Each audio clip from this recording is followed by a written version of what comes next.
여호수아 4장 1절에서 9절입니다. 구약성경 여호수아 4장 1절에서 9절입니다.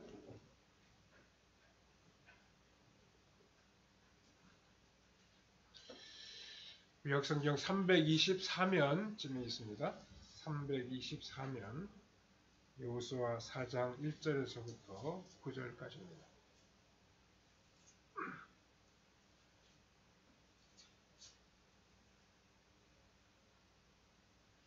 예, 4장 1절부터 우리 같이 읽겠습니다. 그 모든 백성이 요단을 건너가기를 마치매 여호와께서 여호수아에게 말씀하여 이르시되 백성의 각 지파에 한 사람씩 12사람을 택하고 그들에게 명령하여 이르기를 요단 가운데 제사장들의 발이 굳게 선 그곳에서 돌 12를 택하여 그것을 가져다가 오늘 밤 너희가 유숙할 그곳에 두게 하라 하시니라. 여호수아가 이스라엘 자손 중에서 각 지파에 한 사람씩 준비한 그 12사람을 불러 그들에게 이르되 요단 가운데로 들어가 너희 하나님 여호와의 궤 앞으로 가서 이스라엘 자손들의 지파 수대로 각기 돌 1개씩을 가져다가 어깨에 매라. 이것이 너희 중에 표징이 되리라. 후일에 너희의 자손들이 물어 이르되 이 돌들은 무슨 뜻이냐 하거든 그들에게 이르기를 요단물이 여호와의 언약궤 앞에서 끊어졌나니 곧 언약궤가 요단을 건널 때 요단물이 끊어졌으므로 이 돌들이 이스라엘 자손에게 영원히 기념이 되리라 하라 하니라. 이스라엘 자손들이 여호수아가 명령한 대로 행하되 여호와께서 여호수아에게 이르신 대로 이스라엘 자손들의 지파의 수를 따라 요단 가운데에서 돌 12를 택하여 자기들이 유숙할 곳으로 가져다가 거기에 두었더라. 여호수아가 또 요단 가운데 곧 언약궤를 맨 제사장들의 발이 선 곳에 돌 12를 세웠더니 오늘까지 거기에 있더라. 아멘. 네, 오늘은 여호와를 기념하라 라고 하는 제목으로 잠시 말씀을 생각해 보겠습니다. 이스라엘 백성들이 약속의 땅 앞에 있는 요단강을 건너서 드디어 가나안으로 들어가게 되었습니다. 요단강을 기적적으로 건너갈 때 제사장들의 순종과 헌신이 있었습니다. 그 제사장들은 언약궤를 메고 모든 백성이 갈라진 요단강을 다 건너갈 때까지 조금도 흔들리지 아니하고 요단강 한가운데에 굳게 서 있었습니다. 이들이 그렇게 한 것은 하나님의 말씀에 대한 신뢰와 순종이 있었기 때문입니다. 그 결과로 이스라엘은 참으로 놀랍게도 기적적으로 요단강을 무사히 건너갈 수 있었습니다. 말씀에 대한 믿음과 순종, 즉 온전한 순종이 하나님이 베푸시는 기적의 역사를 만날 수 있었습니다.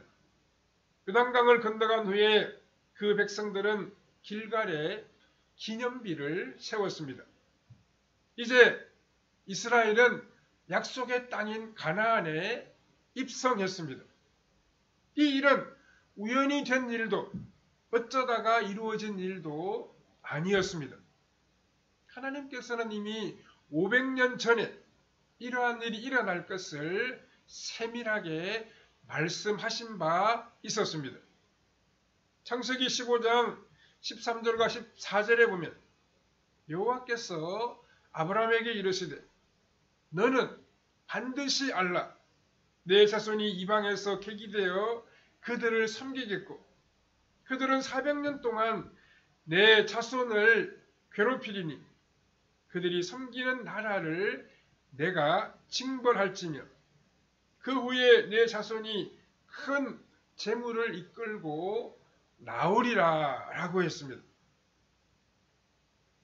이어지는 창세기 15장 16절 앞부분에 보면 내 자손은 4대 만에 이 땅으로 돌아오리니 라고 했습니다. 이러한 약속의 말씀대로 아브라함의 후손인 이스라엘 백성들은 애굽 땅에서 430년간 노예로 살았습니다.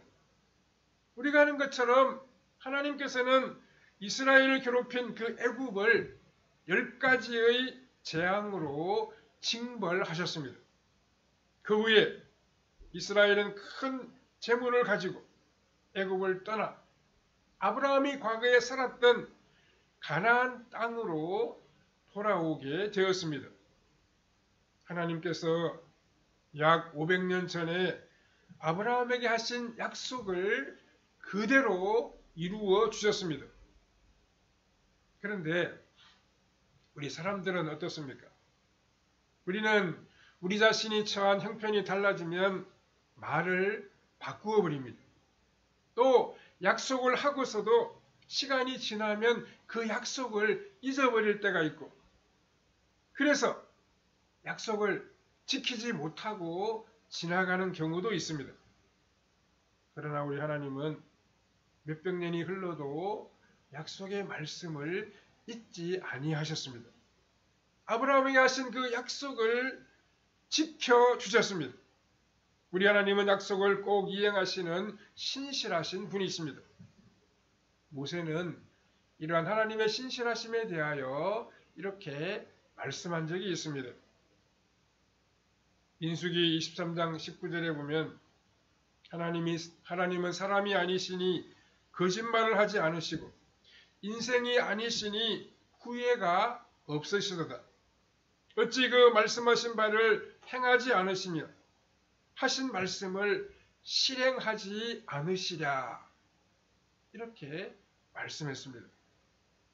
하나님은 우리 인생과 같이 그렇게 잘 변하는 분이 아니십니다. 그런 분이시기 때문에 이스라엘이 애굽을 나와 광야를 지나서 마침내 약속의 땅인 가나안에 들어가도록 만드셨습니다. 이스라엘 백성이 요단강을 건너자 하나님께서는 여호수아에게 기념비를 세우라고 말씀하셨습니다. 오늘 본문 2절과 3절에 보면 백성의 각 지파에 한 사람씩 12사람을 택하고 그들에게 명령하여 이르기를 요단 가운데 제사장들의 발이 굳게 선 그곳에서 돌 12를 택하여 그것을 가져다가 오늘 밤 너희가 유숙할 그곳에 두게 하라 하시니라 라고 했습니다. 하나님의 명령대로 12지파에서 한 사람씩 선발하여 그들이 요단강 가운데 가서 제사장들이 언약궤를 메고 서 있는 그곳에 있는 돌을 가지고 나오게 했습니다. 본문 5절에 보면 그 돌들을 어깨에 메고 나왔다라고 한 것으로 보아 그 돌이 제법 큰 돌이었다는 사실을 우리가 짐작해 볼 수 있습니다. 이 돌들로 기념비를 어디에다 세웠습니까? 8절 후반부에 보면 자신이 유숙할 곳에 세웠다고 했습니다. 요단강을 건너서 가나안에 들어온 이스라엘 백성들이 유숙했던 곳은 요단강 건너 여리고 동쪽에 있는 길갈이라고 하는 곳이었습니다. 본문이 이어지는 여호수아 4장 19절 20절에 보면 첫째 달 10일에 백성이 요단에서 올라와 여리고 동쪽 경계 길갈에 진침해 여호수아가 요단에서 가져온 그 12돌을 길갈에 세우고 라고 했습니다. 이스라엘 백성들은 길갈에 진을 치고 요단에서 가져온 그 12개의 돌을 기념비로 세웠습니다. 하나님은 왜 이 기념비를 유숙할 곳에 세우라고 말씀하셨겠습니까? 유숙할 곳은 사람들이 오고 가며 자주 볼 수 있는 그런 장소이기 때문입니다. 많은 사람이 드나드는 곳이기 때문이었습니다. 이 기념비를 사람들이 쉽게 잘 볼 수 있도록 하나님은 만드셨습니다. 이 기념비를 보면서 하나님께서 우리를 위하여 참 놀라운 일을 행하셨구나. 하나님이 참으로 능력의 하나님이고 우리를 도우시는 하나님이구나 라고 하는 사실을 깨닫도록 만들기를 원하셨습니다. 그러면 하나님은 언제 기념비를 세우라고 말씀하셨습니까? 본문 3절 후반부에 돌 12를 택하여 그것을 가져다가 오늘 밤 너희가 유숙할 그곳에 두게 하라 하시니라 라고 했습니다. 오늘 밤 너희들이 머물 그 장소에 이 돌 12개를 두라고 말씀하셨습니다. 즉 요단강을 건넌 바로 그날에 세우라고 하셨습니다. 이렇게 말씀하신 것은 시간이 지나면 잊어버릴 수 있기 때문입니다. 이스라엘 백성들은 홍해를 참으로 기적적으로 건너갔을 때 하늘에서 만나와 메추라기가 내려오자 춤을 추며 기뻐하며 즐거워했습니다. 그런데 채 3일이 지나지 않아서 마라에서 목이 마르자 언제 그랬느냐 듯이 하나님을 원망하며 불평했습니다. 우리 사람이 얼마나 이처럼 변덕이 심합니다. 사람은 조금만 지나면 잊어버립니다. 섭섭한 일, 상처받은 일은 쉽게 잊지를 않습니다. 하지만 다른 사람이 우리에게 베푼 은혜나 사랑은 너무나도 쉽게 잊어버립니다. 우리는 감사할 일이 있으면 다음으로 미루지 말아야 합니다. 지금 감사해야 됩니다. 지금 우리가 다른 사람에게 사랑을 표현해야 됩니다. 헌신도 역시 마찬가지입니다. 내일은 우리의 시간이 아닙니다. 내일 어떻게 될지 모릅니다. 내일 우리의 형편과 사정이 어떻게 달라질지 우리가 오늘 여기서 알 수가 없습니다. 시간이 지나면 또 잊어버릴 수 있고 우리의 마음이 변할 수 있습니다. 그러므로 지금 감사하고 지금 사랑한다고 말하고 내일로 미루지 말고 지금 우리가 헌신할 수 있어야 합니다. 사실 요단강을 건너 가나안에 들어가는 그 이스라엘 백성들의 입장에서는 기념비를 세우는 일보다 먼저 해야 할 일들이 너무나도 많이 있었을 것입니다. 자족들이 머무를 천막도 빨리 쳐야 하고 가축도 먼 거리를 이동해 왔기 때문에 잘 보살펴 주어야 하고 가지고 온 가재 도구도 잘 챙겨서 사용할 수 있도록 만들어야 했습니다. 그렇지만 하나님은 그 모든 일들보다 먼저 기념비를 세우라고 말씀하셨습니다. 아무리 바쁘고 먹고 사는 일이 급하다고 해도 하나님의 은혜를 잊지 아니하고 기억하는 일이 더 중요한 일이기 때문입니다. 우리는 여호와 하나님이 베푸신 은혜를 잊지 않고 기억하고 기념해야 한다는 사실을 다시 한번 생각해 보므로 주님이 주시는 교훈을 함께 받아야 하겠습니다. 첫 번째로 하나님의 은혜를 잊지 않기 위해 기념비를 세워야 합니다. 하나님께서 기념비를 세우라고 하신 것은 하나님의 은혜를 잊지 않도록 하기 위해서입니다.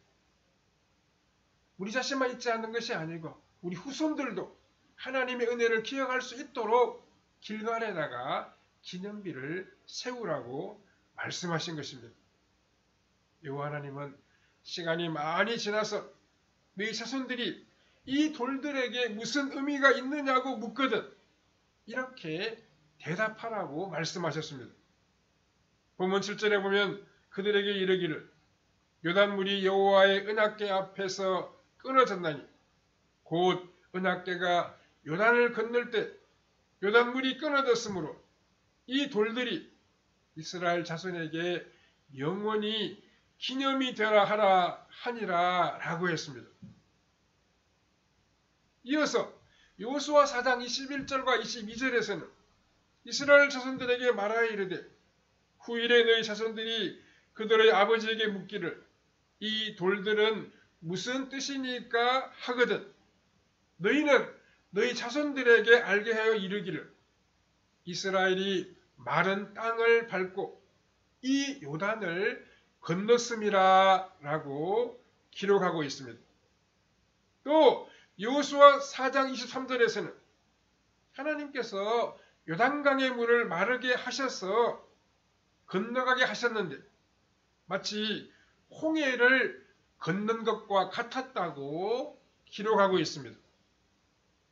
그러니까 하나님께서 이 길갈에 기념비를 세우도록 하신 것은 하나님께서 그 흘러가는 요단강을 마르게 하여 백성들이 무사히 건너가게 하신 것을 잊지 않도록 하기 위해서입니다. 즉 하나님이 베푸신 은혜를 기억하도록 하기 위해서 기념비를 세우라고 하신 것입니다.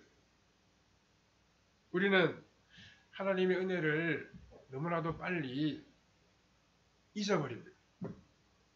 우리에게 행하신 주님의 자비와 긍휼을 망각하기를 우리는 잘합니다. 다른 것은 몰라도 우리를 구원하신 하나님의 은혜와 사랑만큼은 우리가 잊어버리지 말아야 합니다.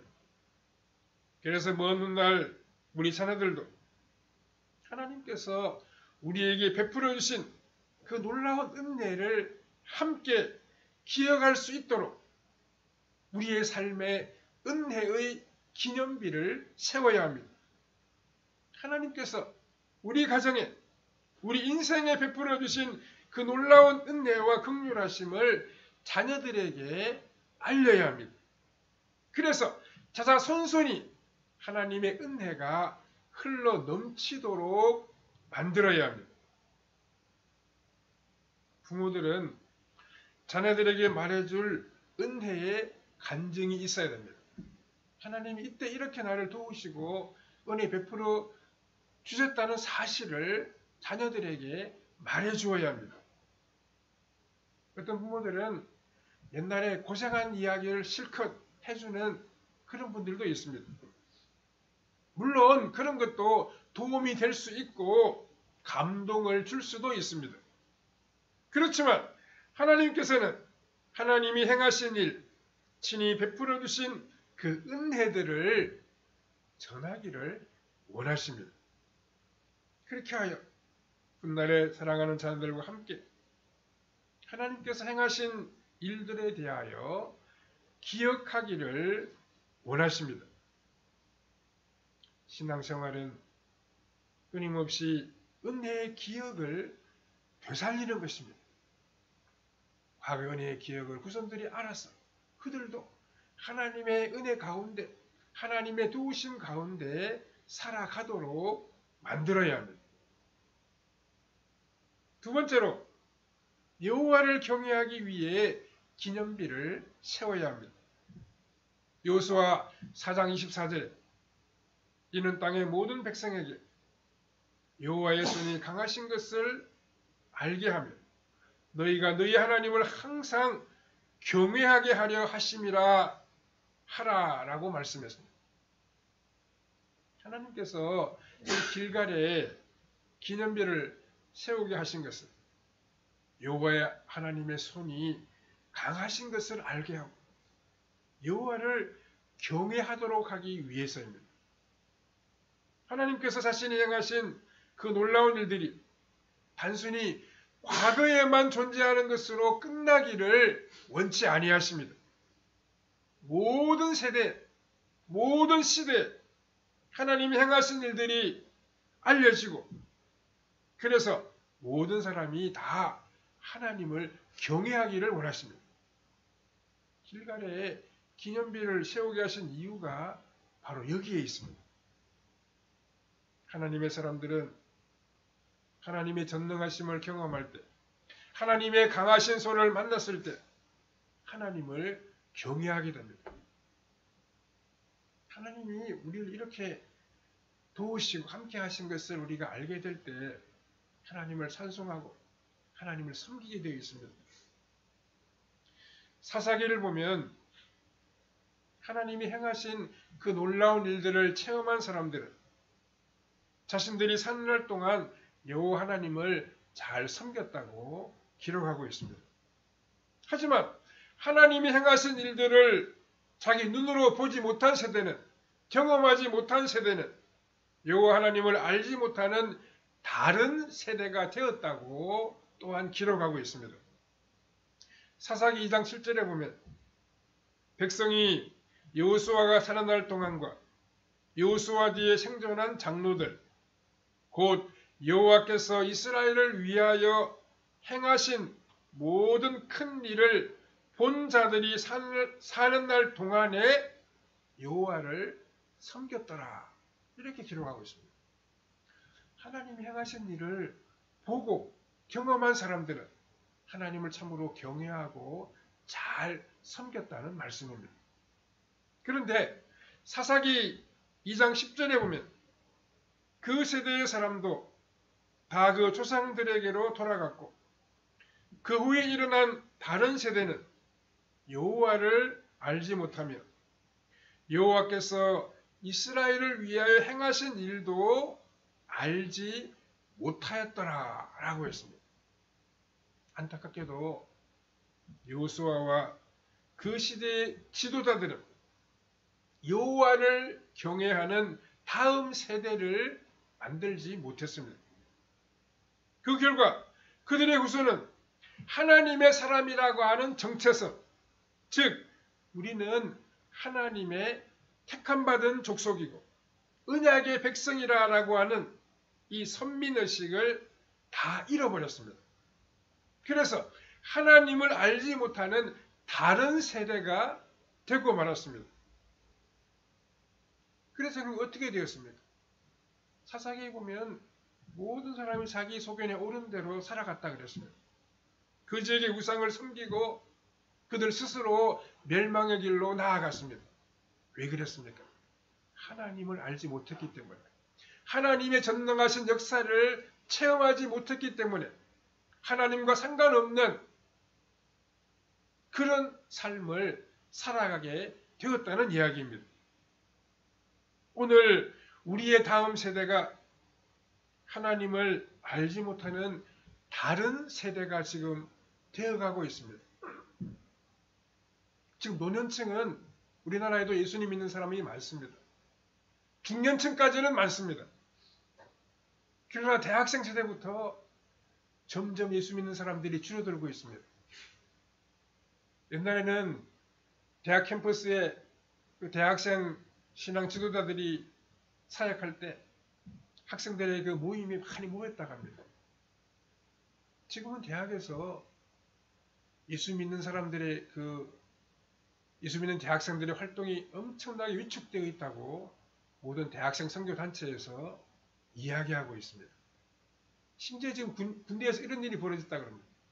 옛날에는 군대에서 군종병을 뽑을 때 할 만한 사람들이 참 많았다 그럽니다.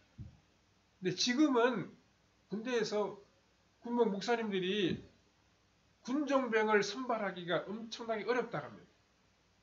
그만큼 지금 대학생 세대부터 그 이하까지 예수 믿는 사람이, 신앙생활을 하는 사람이 너무나도 소수의 사람들이 되어버렸다는 이야기입니다. 하나님을 경외하고 세상에서 구별되게 살아가는 믿음의 후손을 우리가 양육해야 합니다. 이것이야말로 가장 가치 있고 든든한 유산입니다. 우리 삶에서 겪는 어려움과 상처는 하나님의 부유한 역사를 만날 수 있는 기회가 되기도 합니다. 그 어려움과 상처가 그것으로 끝나버리지 아니하고 은혜의 기념비가 세워지는 기회가 되도록 만들어야 합니다. 온실의 화초처럼 너무나도 평탄하게 살아가는 사람은 인생에서 내세울 은혜의 기념비가 없을 것입니다. 우리는 하나님의 도우심을 기억하고 하나님을 경외하며 하나님을 잘 섬기고 우리 후배들이, 우리 후손들이, 우리 자녀들이 하나님을 아름답게 섬기는 믿음의 사람이 되도록 기도하고 가르치고 양육해야 합니다. 그렇게 해야 우리 후손들도 하나님을 잘 경외하고 하나님의 놀라운 역사를 경험하며 살아가는 복된 하나님의 사람들로 나타날 수 있습니다.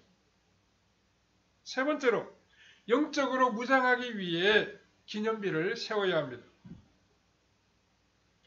홍해를 건너간 기적은 요단강의 기적과는 규모나 상황이 비교되지 않을 만큼 놀라웠습니다. 홍해는 엄청나게 큰 바다이지 않습니까? 그런데 요단강은 그렇게 큰 강도 아닙니다. 그럼에도 하나님은 홍해의 기적 이후에 기념비를 세우라고 말씀하시지 않았습니다. 광야를 지나갈 때에도 수많은 기적과 놀라운 역사가 있었지만 역시 기념비를 만들라고 말씀하지는 아니하셨습니다. 왜 그렇게 하셨겠습니까? 홍해나 그 광야의 땅은 이스라엘 백성들이 머물며 살아갈 곳이 아니었기 때문입니다. 광야도 지나가는 장소이고 홍해도 건너가야 할 곳에 불과했기 때문에 그런 곳에 기념비를 세우라고 말씀하시지는 않았습니다. 그래서 그곳에 기념비를 세우라 하지 아니하시고 다만 그 일을 기억하라고 말씀하셨습니다. 하나님은 요단강을 건너 약속의 땅에 들어왔을 때야 비로소 길갈에 기념비를 세우라고 하셨습니다. 길갈은 이스라엘 백성과 그들의 후손들이 영원히 머물고 살아가야 할 약속의 땅입니다. 그들이 거주해야 할 장소입니다. 뿐만 아니라 길갈은 가나안 원주민들을 몰아내는 영적인 전쟁을 치르는 데 있어서 아주 중요한 교두보였습니다.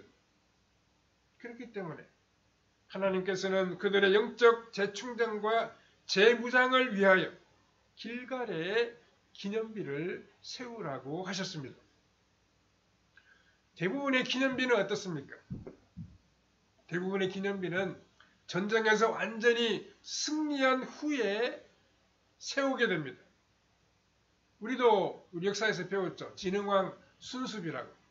신라 진흥왕이 우리나라 국토를 제일 이렇게 확장했을 때 그 중요한 자리마다 진흥왕 순수비를 그렇게 세우지 않았습니다. 그런데 하나님은 아직 전쟁을 시작하지도 않은 형편에서 기념비를 세우라고 하셨습니다.